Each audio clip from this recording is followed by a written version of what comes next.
Ini soal bangsa, bukan soal Jokowi. Jokowi sebentar lagi akan jadi sejarah. Lah iya dong, Oktober dia akan selesai. Dia sudah ada di puncak gunung. Di atas gunung cuma ada langit. Udah jangan naik ke langit, nanti jatuh ke jurang. Harus turun dari gunung. Jangan bawa anaknya malah naik ke puncak gunung biar dia bisa juga di situ. Itu melawan siklus. Itu melawan semesta, Pak. Orang kalau udah di atas turun bersemedi. Jadilah guru.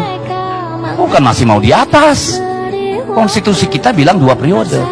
Kalau Pak Jokowi legowo menerima itu, harusnya kita nggak harus mengalami semua ini. Nah, persoalan kita kemudian, apakah kemarin yang namanya debat itu mampu menunjukkan kepada kita kerangka berpikir seorang calon pemimpin. Kita harus memperlakukan yang namanya wakil presiden itu setidaknya mendekati setara dengan presiden.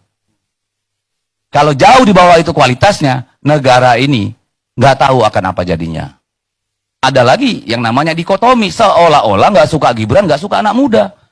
Yang kita nggak suka, anak muda itu naik ke sana dengan membegal konstitusi.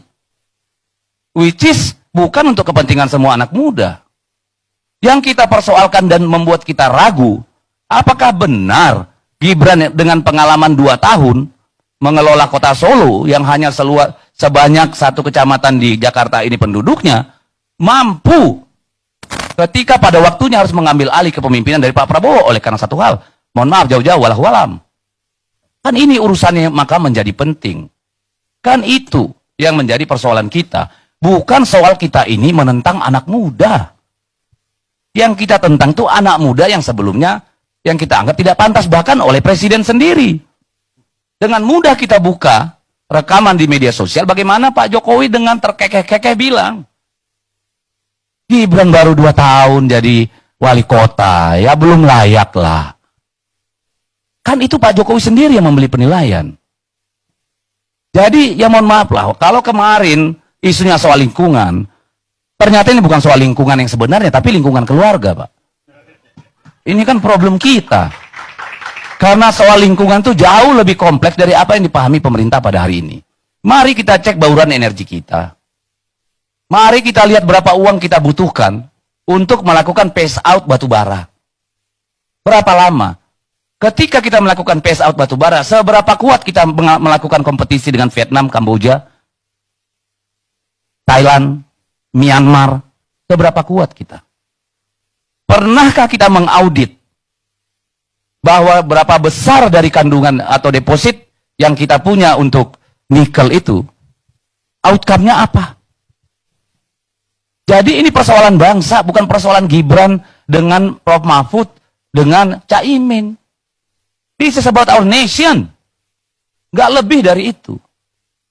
Dan kemudian saya melihat ada 2 hal yang sangat kontras. Pada saat debat Pak Prabowo, kita melihat bagaimana Pak Prabowo gagal menjelaskan hal-hal yang menjadi seharusnya kekuatan dia sebagai Menteri Pertahanan. Dengan alasan 1 menit nggak cukup, rahasia negara jangan dibuka. Lalu diikuti dengan parodi-parodi tangisan.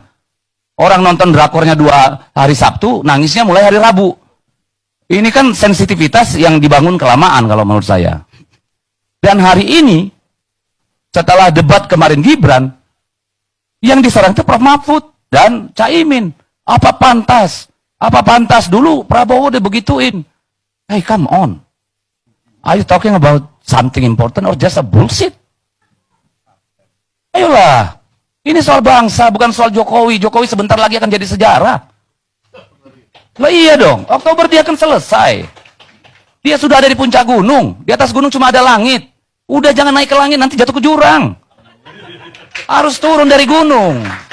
Jangan bawa anaknya malah naik ke puncak gunung biar dia bisa juga di situ. Itu melawan siklus. Itu melawan semesta, Pak. Orang kalau udah di atas turun bersemedi. Jadilah guru. Bukan masih mau di atas. Konstitusi kita bilang 2 periode. Kalau Pak Jokowi legowo menerima itu, harusnya kita nggak harus mengalami semua ini. Kita tidak akan persoalkan ketika misalnya Pak Prabowo itu berpasangan dengan Erick Thohir dengan Sandiaga Uno. Karena kemudian kita tidak menghadapi pengkhianatan konstitusi di MK. Who cares? Bahwa kemudiannya Pak Jokowi mendukung Pak Prabowo dengan Pak Erick Thohir misalnya nggak ada masalah. Biasa dalam hidup orang pindah ke lain hati.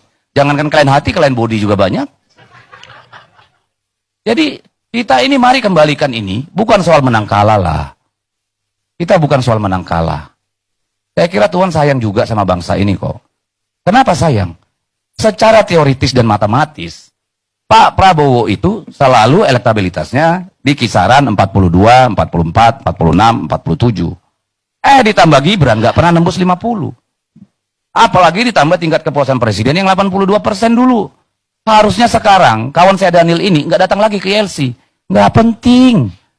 Sudah di atas 50%, Pak. Tapi inilah bukti bahwa rakyat itu masih waras. Bukti masih Tuhan bersama kita menjaga bangsa ini. Terima kasih.